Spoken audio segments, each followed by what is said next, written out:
Hello you lovely lot and welcome to a new video. My name is Katie and we're going to have a little look at the March edition of Urrrgh. I just want to quickly say thank you for being really patient with me whilst I'm sorting these little technology demons out, and hopefully at some point it will be okay. I will be back to normal again, and yeah, technology sucks sometimes, doesn't it?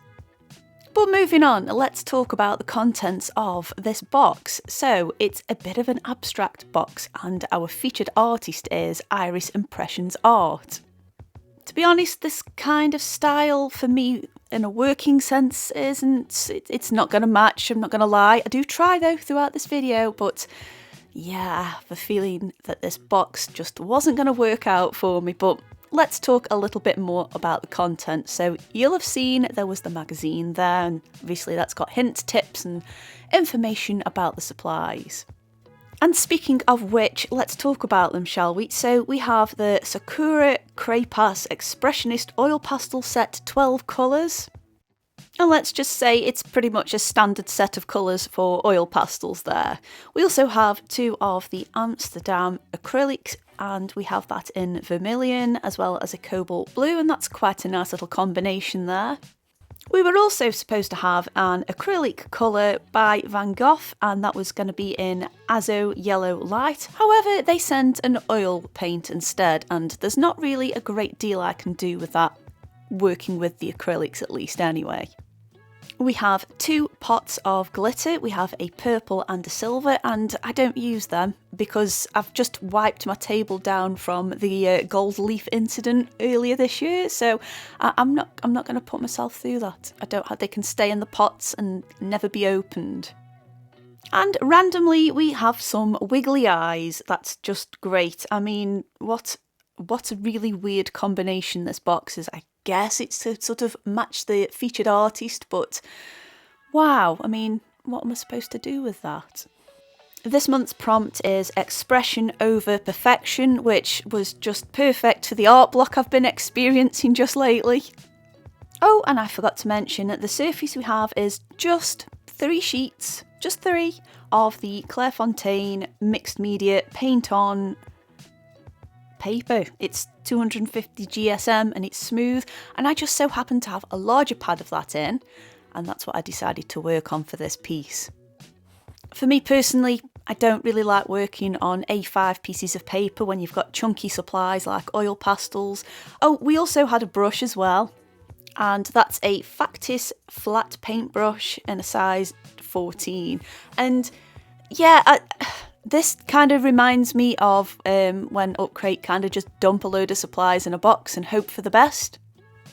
And I must admit I was a little bamboozled as to how to interpret this prompt, so I just did what's in front of you here. Please don't look into it too deeply. It's just, I guess, what came out, so maybe I did work to the prompt.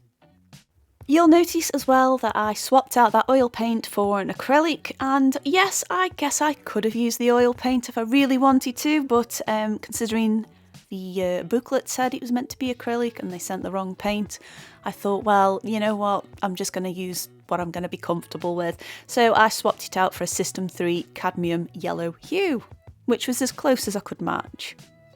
I also didn't want to wait 600 years for this paint to dry because oils just take forever and I was not in the mood. Anyway, waffling aside, so you'll have noticed that I put a layer of blue at the bottom and then merged it in with that vermilion, and I was not particularly careful with the brush strokes. After all, this is about rejecting perfectionism, and that's as good as it got. I did a half-hearted gradient, waited for it all to dry, and then started working over the top of it with the oil pastels. Now, to kind of contradict what I said about these being mismatched, they did kind of work in a way.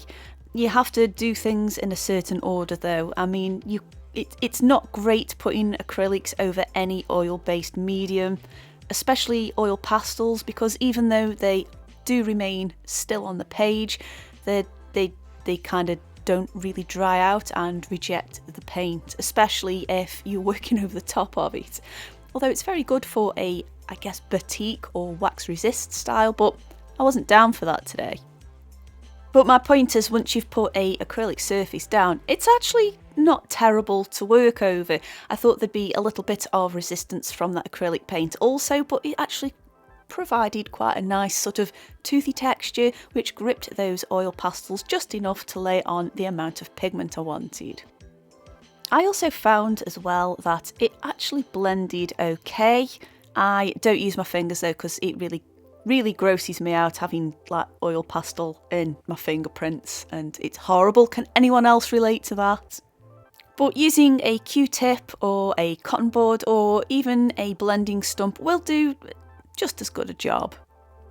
The oil pastels themselves, they're okay. I'd say they're on the same level as the Faber-Castell ones.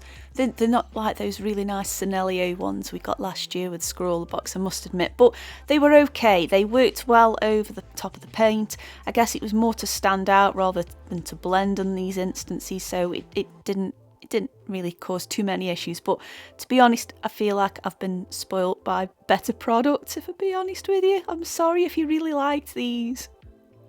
For the background, it's difficult to sort of decide what the background is. I've been watching a series called Mononoke.